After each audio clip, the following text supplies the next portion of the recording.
Hi hello അസ്സാം വലൈക്കും. പിന്നെ നമ്മുടെ ഭർത്ത താത്ത വന്നിട്ടുണ്ട്. താത്ത പറയണത് എന്താണെന്നൊന്ന് കേൾക്കാം. അസ്സലാമു അലൈക്കും വറഹ്മത്തുള്ളാഹി വബർക്കാത്തുഹു.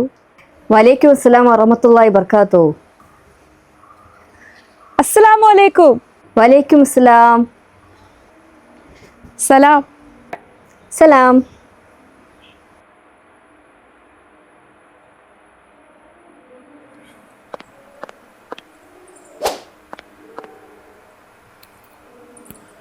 കേട്ടല്ലോ നിങ്ങൾ?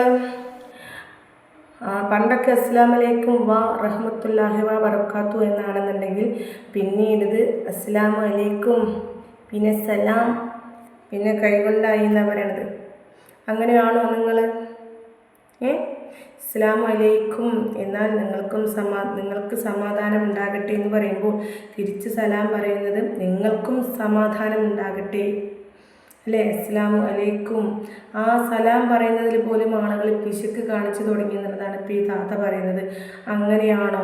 അല്ല, അതിൻ്റേതായിട്ടുള്ള വിധിപ്രകാരം സലാം പറയുന്നവരുണ്ട്, എന്നാൽ പറയാത്തവരുണ്ടോ എന്ന് എനിക്കറിയില്ല.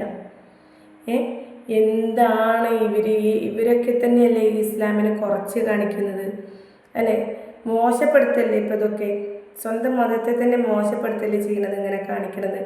അസ്സലാമു അലൈക്കും വറഹ്മത്തുള്ളാഹി വബറകാത്തു. നിങ്ങൾക്ക് അല്ലാഹുവിൻ്റെ കരുണയും സമാധാനവും അനുഗ്രഹങ്ങളും ഉണ്ടാവട്ടെ എന്നാണ് അസ്സലാമു അലൈക്കും വറഹ്മത്തുള്ളാഹി വബറകാത്തു എന്നതിൻ്റെ അർത്ഥം. അപ്പോൾ നമ്മളോടൊരാൾ സലാം പറഞ്ഞാൽ നമുക്ക് സമാധാനവും അനുഗ്രഹങ്ങളും കാരുണ്യവും ഒക്കെ ഉണ്ടാകട്ടെ എന്ന് പറയുന്നത് പോലെ തന്നെ തിരിച്ച് അവർക്കും ഉണ്ടാകട്ടെ എന്ന് പറയുന്നതിന് പോലും മടിയായി തുടങ്ങി ഇസ്ലാമിലെ ആളുകൾക്ക് എന്നുള്ളതാണ് ഇപ്പോൾ ഈ താത്ത പറയുന്നത്.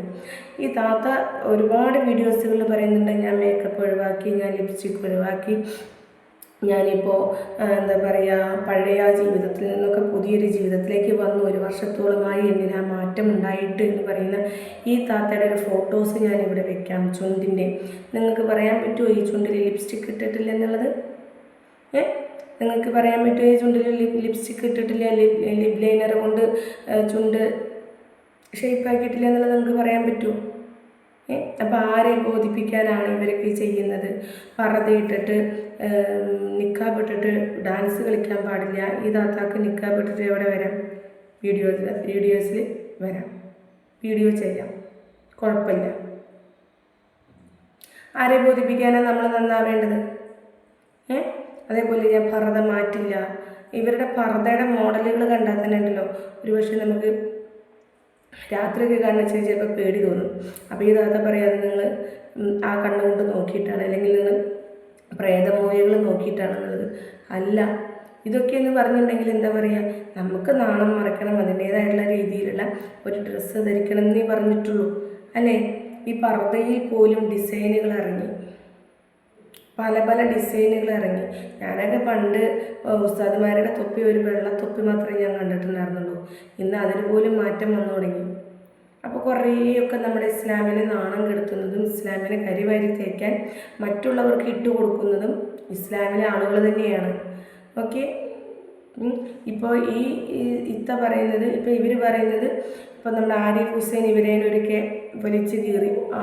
ഇതിന് ശേഷമാണ് ഇവർ ഈ ഒരു സംഭവം, ഞാൻ ലിപ്സ്റ്റിക് ഇടുന്നില്ല, ഞാൻ മേക്കപ്പ് ഇടുന്നില്ല, ഞാൻ മോഡേൺ ഡ്രസ്സ് ഇടുന്നില്ല എന്നൊക്കെ പറഞ്ഞിട്ട് ഇതിലേക്ക് വന്നിട്ടുള്ളത്. അപ്പോൾ ആരെ കാണിക്കാനാണ് ഇതൊക്കെ? പണത്തിന് വേണ്ടിയിട്ടൊക്കെ തന്നെ, എല്ലാവരും പണത്തിന് വേണ്ടിയിട്ട് തന്നെ.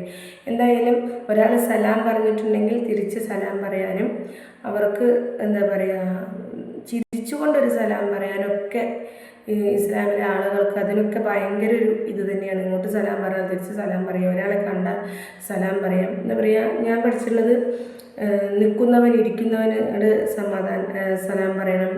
അതേപോലെ നടന്നു പോകുന്നവൻ എന്താ പറയുക, അവിടെ നിൽക്കുകയാണെന്നുണ്ടെങ്കിൽ നടന്നു പോകുന്നവൻ നിൽക്കുന്നവനോട് സലാം പറയണം എന്നൊക്കെ. ശരിയാണോ തെറ്റാണോ എന്ന് എനിക്കറിയില്ല. ഓക്കെ, അങ്ങനെയൊക്കെ ഞാൻ പഠിച്ചിട്ടുണ്ട്. ഇത് എന്താണല്ലേ, എന്തായാലും വേണ്ടില്ല. ഇങ്ങനെ തന്നെയാണ് ഓരോരുത്തർ ഇസ്ലാമിനെ കരിവാരി തേക്കുന്നത് എന്നുള്ളത് മനസ്സിലാക്കിയാൽ മതി.